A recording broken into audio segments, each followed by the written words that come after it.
Welcome. In front of me is a TCL 40SE, and today I'll show you how you can enable and also set up your Do Not Disturb mode.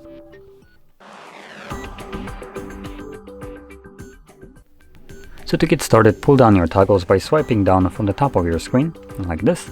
Swipe down once again to extend the list of toggles, and hopefully you will find that one of those toggles is the Do Not Disturb mode. For me it is like right over here, the very front, but chances are you might also need to swipe to the left to see the second page, and hopefully you'll find it here. Anyway, sticking back to this one, so there's my toggle. Once you see yours, hold it. This will take you to the settings, which I recommend navigating to at least once, just to see how the mode is actually set up by default. Now quickly going into the more important options, that would be calls. You can select who can call you, below that who can message you. Then we also have a toggle for repeated callers, so if someone calls you twice within a 15-minute period, they will be bypassing whatever you have selected right here. Then scrolling down, we have a schedule. There is one already made called sleeping, and it's basically all week long, starting from 10 p.m. or running till 7 a.m. Now you can obviously enable this one.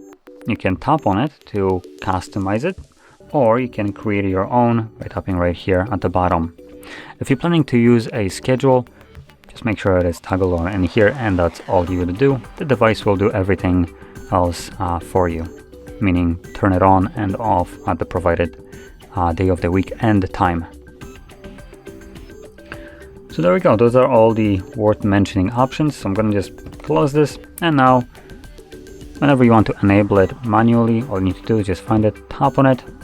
As you can see, it enables, and that's all you would do. Now on this device we don't have any kind of timer set when you enable it manually, so when you turn it on you will also need to remember to turn it off, otherwise it will be running in the background indefinitely. And obviously if you have selected that, for instance, no one can call you, that's the settings that will be set till you remember that you have your Do Not Disturb mode still running in the background. And obviously to turn it off, just find the toggle once again, tap on it to turn it off. So with that being said, if you found this video helpful, don't forget to hit like, subscribe, and thanks for watching.